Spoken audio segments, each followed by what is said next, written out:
మా వాడు 6th వచ్చాడండి.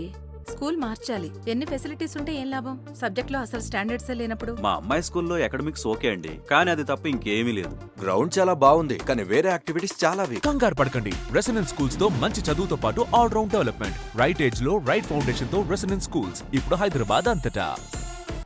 భారత కమ్యూనిస్టు పార్టీ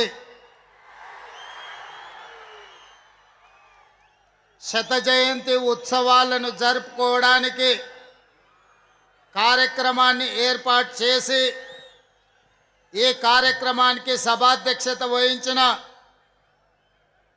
మిత్రులు, నాకు అత్యంత సన్నిహితులు కూనంనేని సాంబశివరావు గారు సభాధ్యక్షత వహించి భారతదేశంలో ఉన్న ఉద్దండులైన కమ్యూనిస్టు నాయకులనే కాకుండా దాదాపుగా 40 దేశాలకు సంబంధించిన కమ్యూనిస్టు నాయకత్వాన్ని ఆహ్వానించి ఈరోజు కమ్యూనిస్టుల కంచు కోట అయిన ఖమ్మంలో వేలాది మంది కమ్యూనిస్టు ఎర్రజెండా సోదరుల సమక్షంలో ఈ అద్భుతమైన కార్యక్రమాన్ని ఏర్పాటు చేసి ఈ దేశంలో మతతత్వ శక్తులకు వ్యతిరేకంగా ఎర్ర జెండా నిటారుగా నిలబడి కొట్లాడుతుంది అని ఈ ఖమ్మం గడ్డ మీద నుంచి నినదించినందుకు మనస్ఫూర్తిగా కామ్రేడ్ సోదరులను నేను అభినందిస్తున్నా.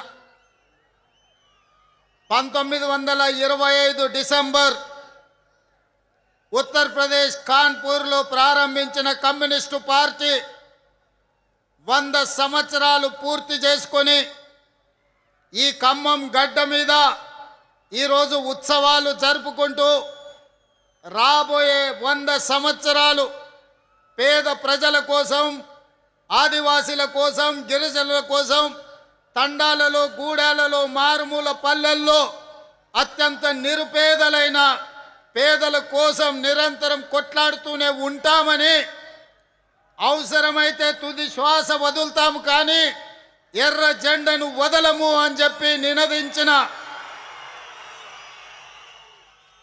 కమ్యూనిస్టు మిత్రులను స్ఫూర్తిగా తీసుకొని మొన్న జరిగిన ఎన్నికల్లో పాశవికంగా వ్యవహరిస్తున్న ప్రభుత్వాలను పడగొట్టినం.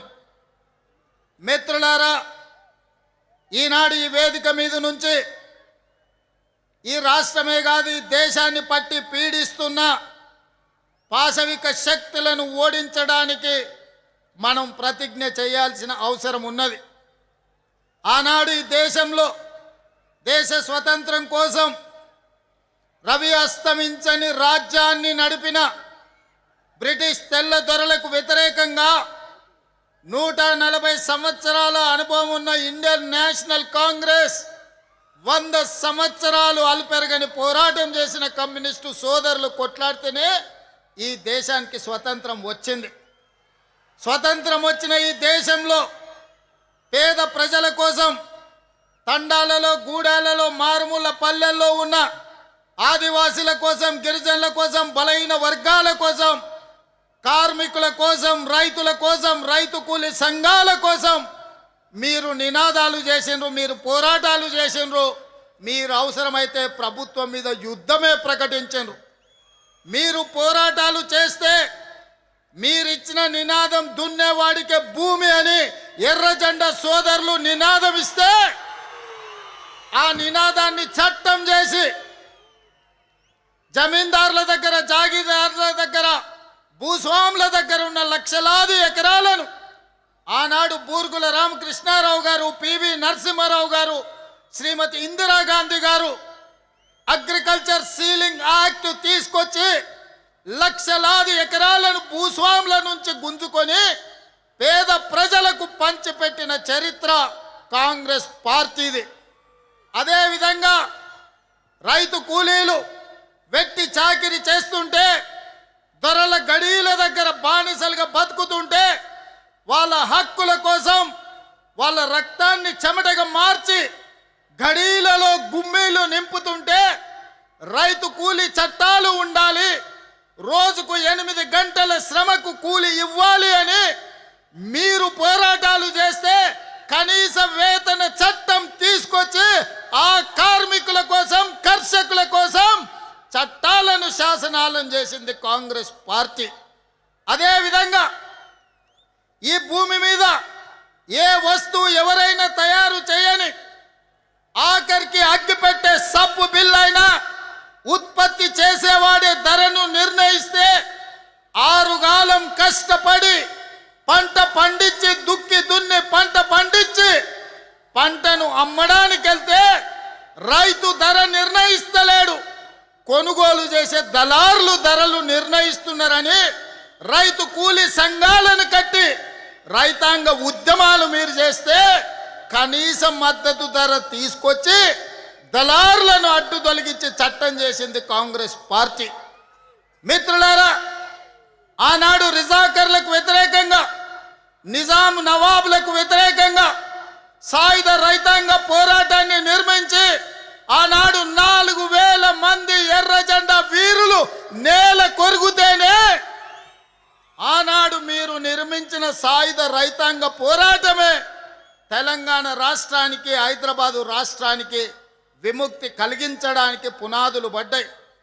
దేశమంతా స్వతంత్రం వచ్చి స్వేచ్ఛ వాయువులను పీలుస్తున్నప్పుడు హైదరాబాదు రాష్ట్రం నిజాం రజాకర్ల కాళ్ళ కింద నలిగిపోతుంటే ఆనాడు ఈ ప్రజలకు విముక్తి కలిగించాలి, ఈ ప్రజలకు స్వేచ్ఛను ప్రసాదించాలి అని మొట్టమొదటి ప్రధానమంత్రి పండిట్ జవహర్లాల్ నెహ్రూ గారు సర్దార్ వల్లభాయ్ పటేల్ పోలీస్ యాక్షన్ ద్వారా నిజాం రజాకర్లను లొంగ తీసుకొని నిజాం రజాకర్లను దిగంతాలకు తరిమిన చరిత్ర ఈ ప్రాంతానికి ఉన్నది.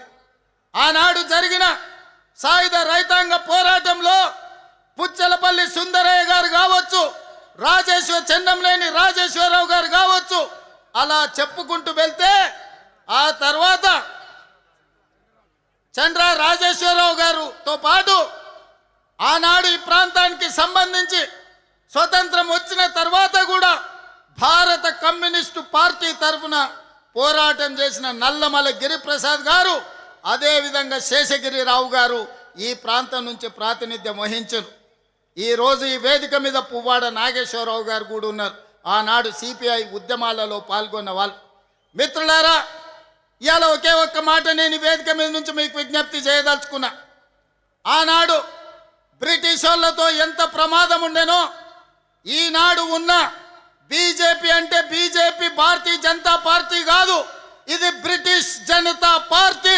బ్రిటిషర్స్ విభజించు, పాలించు, పేదవాళ్ళను అణగదొక్కు అన్న ఆలోచన బ్రిటిషర్స్ నుంచి ఇచ్చిన ఆలోచనతోటే ఈనాడు మనల్ని అణిచివేయాలని చూస్తుంది.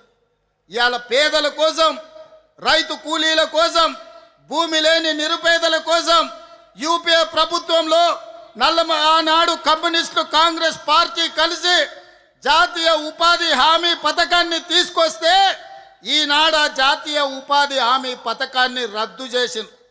గ్రామాల నుంచి వలసలు తగ్గినాయి ఆ చట్టం ద్వారా. గ్రామాలలో కూలీలు తమ కూలిని తాము నిర్ణయించే శక్తి జాతీయ ఉపాధి హామీ చట్టం ఇచ్చింది.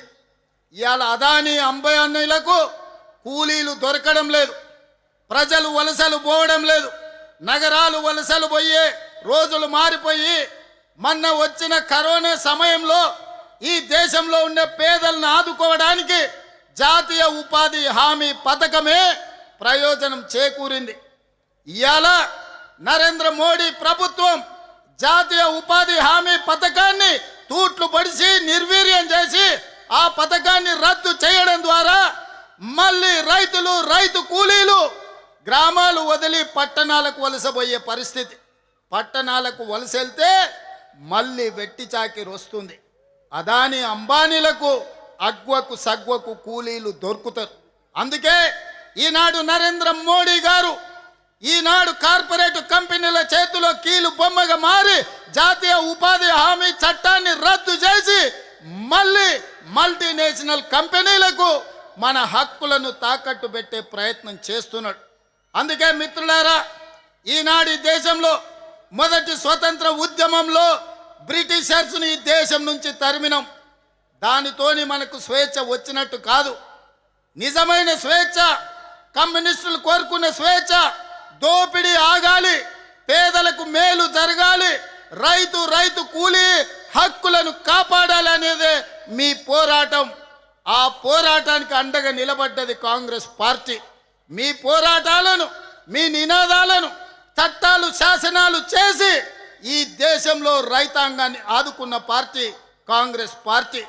ఈరోజు ఈ దేశంలో రాజ్యాంగాన్ని మార్చడానికి, పేదల హక్కులను కొల్లగొట్టడానికి మొన్న జరిగిన ఎన్నికల్లో భారతీయ జనతా పార్టీ 400 సీట్లు అడిగింది రాజ్యాంగాన్ని సమూలంగా మార్చాలి అని.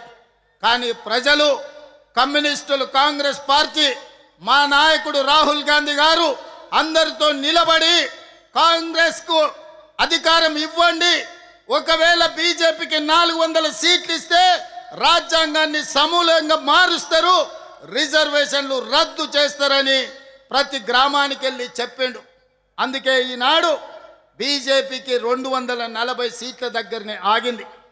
మరి పరోక్షంగా ఈనాడు మళ్ళీ రాజ్యాంగాన్ని చెరబట్టడానికి భారతీయ జనతా పార్టీ ప్రయత్నం చేస్తుంది. దాంట్లో భాగంగానే ఎస్ఐఆర్ తీసుకొచ్చిండ్రు, పేదల ఓటు హక్కును తొలగిస్తున్నారు.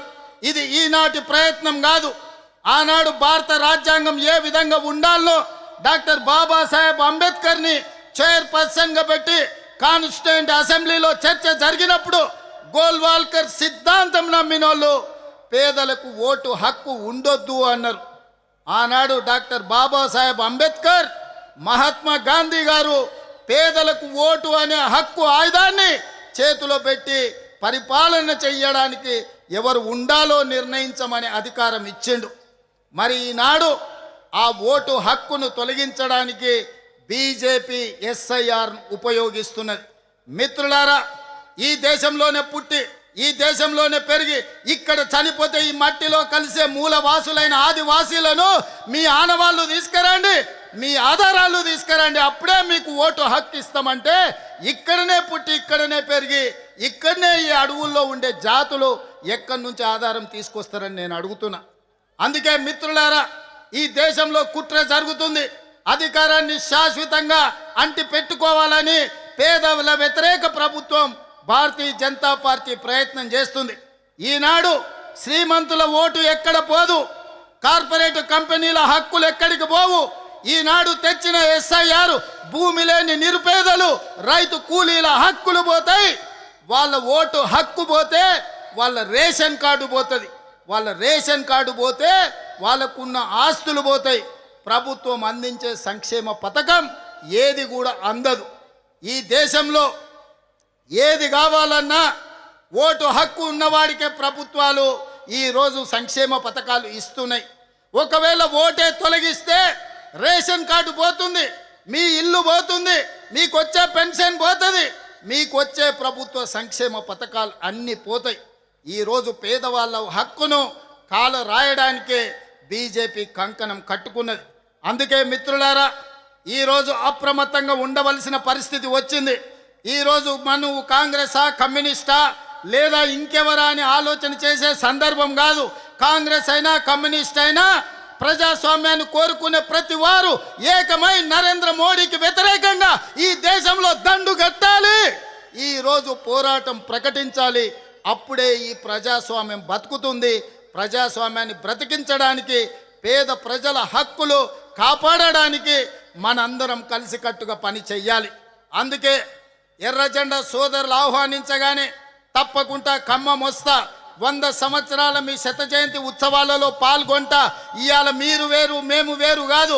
మీరు ప్రజల కోసం కష్టపడతారు, ప్రజల కోసం కొట్లాడతారు. మీరు కొట్లాడి మీరు ఇచ్చే నినాదాలను చట్టం శాసనం చేసే పార్టీ కాంగ్రెస్ పార్టీ.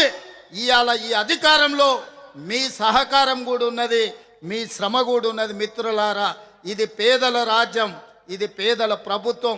ఆనాడు మీరిచ్చిన నినాదమే ప్రజా రాజ్యం అని ఇచ్చిండ్రు. ఆనాడు మీరిచ్చిన పిలిపే ఈనాడు పేద ప్రజలకు ఒక ప్రభుత్వాన్ని ఏర్పాటు చేసినాం. భవిష్యత్తులో కూడా ఇవాళ ఒక్క మాట చివరిగా చెప్తాను. ఖమ్మం జిల్లాకు ఒక ప్రత్యేకత ఉన్నది. నరేంద్ర మోడీ, అమిత్ షా ఇద్దరు కలిసి వచ్చినా ఖమ్మం జిల్లాలో 2 సర్పంచులను కూడా గెలిపించుకోలేరు. ఈ గడ్డ మీద తులసి వనంలో గంజాయి మొక్కలకు స్థానం లేదు. ఈ ఖమ్మం జిల్లా గడ్డ మీద భారతీయ జనతా పార్టీకి సర్పంచులు కూడా గెలిపించుకోలేరు. ఇవాళ కమ్యూనిస్టు సోదరులు బలమైన ఉద్యమాన్ని ఈ ప్రాంతంలో నెలకొల్పినందుకే ఈరోజు భారతీయ జనతా పార్టీకి ఈ ఖమ్మం జిల్లాలో స్థానం లేదు. అందుకే మిత్రులారా, భవిష్యత్తులో కాంగ్రెస్ పార్టీ చేయబోయే పోరాటం భారతీయ జనతా పార్టీ నరేంద్ర మోడీకి వ్యతిరేకంగా మీరందరూ కలిసి రండి. మనందరం కలిసి భారతీయ జనతా పార్టీని గద్దె దింపుదాం. రాహుల్ గాంధీని ప్రధానమంత్రిని చేద్దాం. మీ అందరి సహకారం ఉండాలి. రాబోయే 100 ఏళ్ళు పేదల కోసం మీరు కొట్లాడాలి. ఇంత మంచి కార్యక్రమాన్ని ఏర్పాటు చేసిన నిర్వాహకులకు అందరికీ కూడా మనస్ఫూర్తిగా ధన్యవాదాలు, కృతజ్ఞతలు తెలియజేస్తున్నా. All different countries and different states who are delegates are here. I wanted to congratulate my friends. You are completing your 100 years celebrations. Another 100 years you have to fight for poorest of the poor people, right? So Congress party is there to support communist friends. We are there. We have to fight against Narendra Modi. The fascist government Narendra Modi has to step down from the Prime Minister post. Till then, we have to fight against Bharatiya Janata Party. Thank you and everyone.